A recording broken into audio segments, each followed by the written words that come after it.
the abuse was always aimed at my mom. So I think for her, as long as it wasn't happening to the kids, the women stay, or she stayed. And then there was one fateful night I was watching a movie with my mom. I think I'm trying to remember if it was might have been the $1 Million Man, Steve Austin, but it was some action movie that was happening, and the bad guy was stalking, and I think he was about to kill somebody, and somebody came up behind him and they stabbed him in the back with a knife, and he immediately died. You know, he did the dramatic, this is back when everyone on the TV show was a great actor. It wasn't like it is today.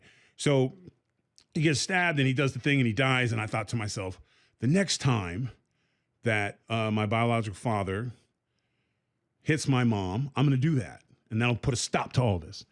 And so, and I didn't have to wait long. It was one of those situations that you knew was doomed from dump. My biological father was very into his appearance.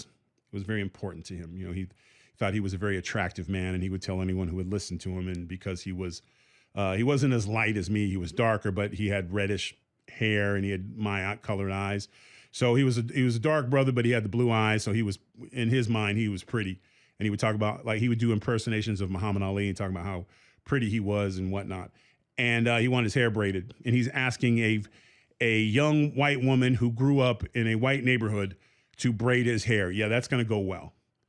And I think she tugged too hard or did something wrong, and he turned around and he began to hit her. And I just had enough. And usually, most of the time, the abuse, I had a safe place in my bedroom as I slept under my bed. I was always under my bed because at least when he would come in to look for me, if he didn't see me, he would leave. And because he was usually drunk or high, he didn't, he'd look and react and then find something else to go on. So we always usually, me and my brother, we slept under a bed.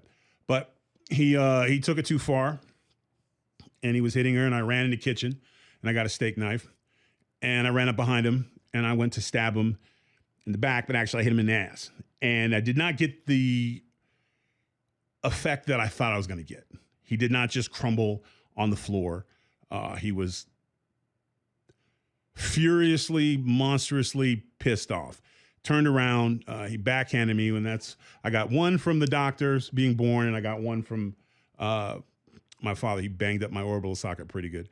And in that moment, he decided that I couldn't be his child because I betrayed him like that. And so he then decided that he was going to throw me out of the window of the apartment. My mother obviously talked him out of it and, told him whatever he wanted to hear or whatever. And it was at that moment that my life changed significantly.